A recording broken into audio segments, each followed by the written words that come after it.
Last time on Dragon Ball Super, Goku and Vegeta's misadventures continue. Having saved the world time and time again, their next challenge comes in the form of a family affair. Bardock and King Vegeta watch their kids become more and more powerful in the other world, but a question has come to Goku as of late. Who exactly was his mother? Gine, who wanders heaven happily, hopes to one day meet her son. She has heard whispers of Frieza being brought to Earth for a day thanks to the powers of Uranai Baba. Personally, she takes it upon herself to try and ask a single request from the witch. Though hesitant at first, Baba takes a liking to Gine. Now Goku and Vegeta spar at their usual spot, unaware of the surprise that's coming their way. How will the Saiyans react? A mother gets her wish now. Mother and child, what if Goku met Gine?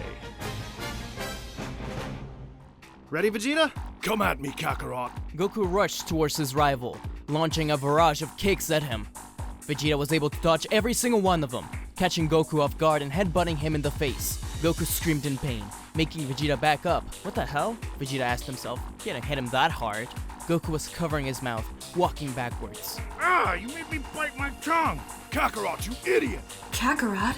Vegeta and Goku turned around to see a beautiful woman in Frieza armor, a tail lazily set around her waist. She looked as if she was about to burst into tears. Vegeta was confused, but she felt familiar to Goku. Some way, somehow, he knew this woman. Goku descended and ran over to her. Goku asked patiently who she was exactly, but she seemed too shooken up to respond. Goku waved a hand in front of her eyes, but his hand was struck down by a slap from Uranai Baba. The old witch floated around the Saiyans and explained things. "This is Gine," she said. "Your mother, Goku. I know this is a shock, but she requested to come and meet you. Never had that happen before," she explained. Goku and Vegeta both took a step back. Mother? First Bardock, then King Vegeta, now this? What the hell's going on in this world? Without warning, Gine leaped forward, hugging Goku tightly. She was strong, of course, as all Saiyans were, knocking Goku down to the ground. Baba left by saying she had 24 hours. Goku didn't know how to respond. It was very awkward for him.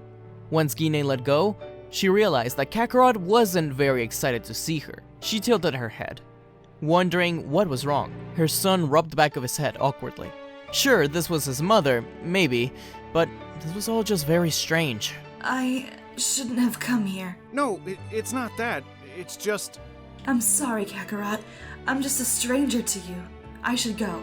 Goku reached out to grab his mother, but she blasted off quickly. Vegeta shook his head in disappointment, chuckling at the situation. My mother and I didn't get along either. I'd help you out, but this is your challenge, Kakarot. Vegeta too left towards his home, saying that they'd continue the fight later. Goku groaned. He just wanted a good sparring match with Vegeta, but this was also an opportunity he'd never get again. Thankfully, Gine didn't know how to hide her power level. By searching a little, he was able to find the Saiyan's key signature and teleport her away. Gine ended up at the foot of a mountain, but once she realized that Goku was there, she sped off again, up the mountain. By the time Goku caught up with her, he realized the familiar place. She had found refuge in an old home, one that belonged to his old grandfather, Gohan. Gine was sitting on a chair, staring at a picture of Gohan and Goku. Gohan, huh? I guess he really was the one that took him in. Goku's teleportation sound made Gine jump, dropping the picture. Goku was surprised to see his surroundings, kneeling down to pick up the picture of him and his granddad. The frame had broken from the fall, and it was covered in dust. But Goku smiled, wiping off the dirt. Neatly, he placed it on the shelf. Gine was looking down at the ground, embarrassed. I'm sorry. First I come uninvited and then I break your things. It's okay. I was caught by surprise. It's good to finally meet you, Mom. Goku smiled brightly at her. This time, it was Goku that hugged Gine. She only hoped that Bardock and Raditz could have been there with her. Goku awkwardly laughed about Raditz, trying to avoid talking about him as much as he could. But the conversation steered that way anyways. She wasn't surprised to hear about her first son's demise, but was saddened that it had been a quarrel between the two brothers that brought it about. But above that, she was upset that Raditz had taken so long to find Kakarot. After all, she made it a point to tell him where his little brother was going. Regardless, it was a happy moment for the two. She was sure she'd see Raditz eventually someday. Gine wanted to hear all about Goku's adventures through the years.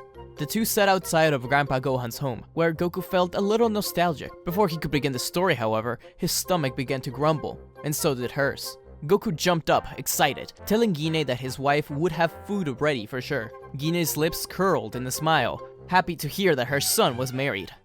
Hey kids, don't go away. We'll be right back. And now back to our show. The two headed to Goku's place. Chi-Chi nearly fainted when Goku showed up with another woman. She was ready to fight. Goku had to jump in between her and Gine, explaining that this was his mother, pointing at the halo. Goten sprinted out of nowhere, in awe. Chi-Chi apologized profusely, inviting her to take a seat. Gine remarked on how good everything smelled, and she asked if she could cook something for the family. Chi-Chi agreed, but realized that they didn't have any of the strange alien ingredients that Gine wanted. So, it was just up to Chi-Chi. Gohan, Videl, Pan, and the Ox King arrived not long after the meal. Gine was in a little bit of a shock to realize that she was not only a grandmother, but a great-grandmother. Though weird at first, the whole family welcomed her with open arms. Goten and Gohan had many questions to ask her, while the Ox King and her talked about how good their children were for one another. It was a fun night for everyone, but Goku still felt strange and awkward about the whole situation. He was quiet for the most part through the meal, and Gine did take notice of it. Once dinner was over, Goku went outside to do a little workout, while Chi-Chi, Gohan, Gine, and the Ox King did the dishes and cleaned the house. Chi-Chi and Gine began to talk, and Chi-Chi noticed that she seemed a little down. Chi-Chi took initiative and told her that Goku has gone through a lot for the family and the whole world. He never really cared to know where he came from, because to him, his one parent was his grandpa Gohan. Goku is really glad that Gine was here, she could tell, but she thought that right now Goku was probably just being reminded of his late granddad. This gave Gine a lot to think about, and she retreated to talk to Goku. The Saiyan was up in the sky, punching the air. As he threw a right hook, Gine rushed over to him, throwing a hook right back. Goku was confused, but as Gine threw more punches, he understood. Gine wasn't very powerful, but she could hold her own in a fight. Goku smiled widened, and sparring with his mother was a lot of fun. It allowed him to understand her a little more and appreciate her. After all, if there was one way to Goku's heart, it was through fighting. You remind me a lot of Bardock. He saved me plenty of times on missions. But I did try to challenge him a few times. Goku was caught off guard though, when Gine grabbed his leg with her tail, tipping him over and blasting him to the ground. Gine didn't mean to hurt Goku. Kakarot! Are you okay? I'm sorry. But out of the rubble emerged a golden aura that shook the ground. Goku had entered into Super Saiyan. But once he reached Gine, he reverted back to his base form, wiping sweat off his brow. No doubt you gave Bardock a run for his money with a blast like that. What was that? Of course, Goku hadn't realized that she'd never seen a Super Saiyan, so he started from the beginning. The two sat down in front of Goku's place, looking towards the sunset. He told her everything. Her eyes widened when he told her about his battle against Frieza. Your father would be so proud of you. But above that, Gohan is proud. Goku was taken aback. Gine continued to explain that, in heaven, she had met his late grandfather, long ago. Gohan told her that he'd grown up to be a wonderful young man and very strong. Gine was delighted. Sure, she was a Saiyan, but she wasn't like most others. And Gohan could tell, telling Gine specifically that Goku's heart must have come from her. Goku was a little emotional. He hadn't seen his grandpa since he was a little kid. He thanked Gine, and the two resigned to sleep. Once morning arrived, it was time for Gine to return to the other world with Uranai Baba. Vegeta had arrived early in the morning to finish sparring against Goku, but he found them saying goodbye. So he stood against the house, arms crossed. As Gine kissed Goten's forehead, she looked up, meeting Vegeta's eyes. Is that Prince Vegeta? Gine ran over to Vegeta, bowing before him. Vegeta was confused. She had already seen him yesterday, but she explained that she hadn't recognized him without the normal royal armor. She said that she was very thankful that the Saiyans had found a new home on Earth. Vegeta just said, yeah, awkwardly. Gine then moved up, whispering in Vegeta's ear. Please, my lord, be sure to take care of my son and his family. Yes, of course. Just don't tell him that. Gine, Baba's about to leave. Coming.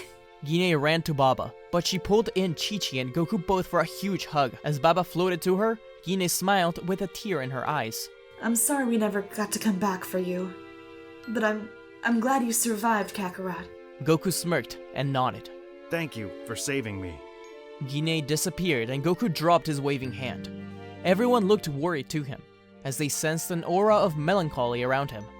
Chi-Chi took his hand, and Goku squeezed it before letting it go. The Saiyan spun at his heels and smirked at Vegeta. Well, come on, Vegeta. We have to finish our fight. Huh, took you long enough. The two warriors blasted off into the distance, while Goku's family laughed, except for Chi-Chi, who was speechless at the fact that Goku didn't seem upset at all. But a second later, she sighed. She knew the situation had meant a lot to her husband. He'd be back once he's hungry. Vegeta and Goku's fight was as intense as their first one. They never ceased to push each other to their limit. So what did Gine tell you anyway? Huh? She just told me. Vegeta punched Goku across the face, then slammed him down. To make sure you never get too far ahead of me. Then I'm gonna have to hold myself back a little, huh? Vegeta was visibly upset at Goku, transforming into Super Saiyan and blasting him with a final flash. But Goku couldn't help but laugh. Meanwhile, next thing Gine knew, she appeared in heaven. Looking around, she saw flowers and animals roaming free. Souls played around and relaxed. It was happy, as always. But a tear still fell. But before her tear touched the ground, a handkerchief caught it. Gine looked at the man with the handkerchief, a smiling old man. I told you he ended up just fine. Gohan bowed respectfully in front of Gine. The two hugged each other as if old friends, just like they had hugged Goku before. Thank you so much for taking care of him.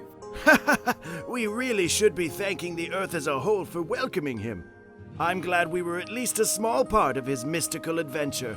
The two walked towards an endless sea of happy souls, disappearing into the crowd. They eagerly awaited Goku's next adventure. Thank you so much for watching, everyone. I love doing these videos where the characters meet older characters that they didn't get to meet. It's a lot of fun, and sometimes it gets pretty emotional. I hope you guys enjoyed it as much as I liked making it. As always, leave any suggestions for what ifs, as well as any other video suggestions. If you haven't yet, I just uploaded a new Dragon Ball Explained where I listed off every single Dragon Ball fusion ever. So be sure to check that out after this video. And be sure to share this one with other Dragon Ball fans. Oh, and before I forget, I have a brand new Discord server premiering today as this video comes up. So, join it if you want, hang out with me, let's talk sometime, alright? Be sure to like, share, comment, and subscribe, and click the bell icon so you get notified when I upload new videos. Also, I started a Patreon not too long ago, links in the description below if you guys ever want to support me. In that way, I'm more than thankful. But of course, take care of yourselves first. Shout out to these guys who answered the Dragon Ball question of the week. The Dragon Ball question of the week this week is, out of any Dragon Ball character out there ever, who would you fuse with, and what form of fusion would you use? I think personally for me, I would end up Potara fusing with Goku, just because I think that would be pretty sick. Leave your answers in the comments below with the hashtag DBQ, and you may be featured in the next video. Anyways guys, until we meet again. See ya! Don't forget to like, comment, and subscribe to SmugStick, unless you want to be destroyed. Lord Beerus, that's hardly fair. But also, don't forget to click the bell icon to get notified when he uploads new videos.